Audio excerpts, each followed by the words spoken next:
यह कहानी है एक भिखारी की जो एक गांव में रहता था। वो भिखारी बहुत ही हट्टा कट्टा था, लेकिन काम करने में उसको आलस आता था। इसीलिए उसने भीख मांगना शुरू कर दिया और उसे लोग भीख भी दे दिया करते थे। उस भिखारी की पत्नी और 3 बच्चे भी थे। भिखारी रोज भीख मांगकर लाता और उसका परिवार इसी पर गुजर करता। एक बार उस भिखारी के घर में खाने के लिए कुछ भी नहीं था। वह भिखारी अपने घर से भीख मांगने के लिए निकलता है। उसने आसपास के गांव में भीख मांगी, लेकिन उस दिन उसे किसी ने भी भीख नहीं दी, सिर्फ 2 लोगों को छोड़कर। एक आदमी ने उसे कुछ गेहूं दिए और दूसरे आदमी ने उसे 2 रोटियां। उसके परिवार वाले उसका रास्ता देख रहे थे।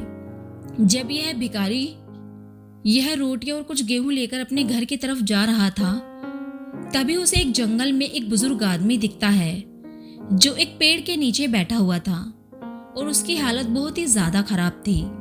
यह भिखारी उस बुजुर्ग आदमी के पास जाता है और उन्हें संभालता है। वो बुजुर्ग आदमी इस भिखारी से कहते हैं कि मुझे कुछ खाने के लिए दे दो। अगर मैं कुछ खा लूंगा मुझे कुछ अच्छा लगेगा। मैंने 2 दिन से कुछ नहीं खाया है। उस भिखारी के पास 2 ही रोटियां थी और कुछ गेहूं थे। उधर घर पर उसकी पत्नी और उसके बच्चे इंतजार कर रहे थे। अब यह भिखारी सोच में पड़ जाता है कि इस बुजुर्ग आदमी को यह रोटी दूं या ना दूं, क्योंकि अगर आधी रोटी भी मैंने इसे दे दी तो मेरे बच्चे भूखे ही रह जाएंगे और गेहूं तो मैं इन्हें अभी दे भी नहीं सकता।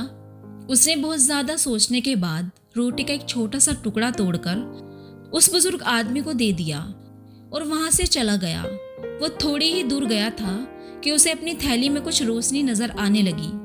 उस भिखारी ने जैसे ही अपनी थैली में देखा तो उसे अपनी थैली में वह रोटी का टुकड़ा दिखता है जो उसने उस बुजुर्ग आदमी को दिया था, लेकिन वह रोटी का टुकड़ा अब सोने में बदल गया था।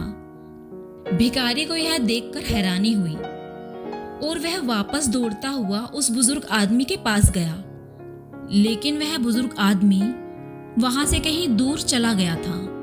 तब वो भिखारी समझ गया कि जरूर वो कोई चमत्कारी बुजुर्ग थे।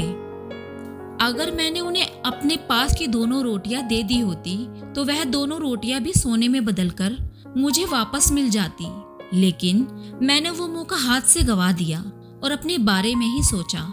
उस बुजुर्ग आदमी की मदद नहीं की। इस कहानी से हमें यह सीख मिलती है कि जो जरूरतमंद लोग होते हैं हमें उनकी मदद जरूर करनी चाहिए। कोई भी भिखारी आपके दरवाजे पर आता है या कोई आपसे किसी भी तरह की मदद मांगता है, आप लोग मदद जरूर करें। चलिए दोस्तों, मिलते हैं अगली कहानी में। मेरा यहाँ तक साथ देने के लिए धन्यवाद दोस्तों।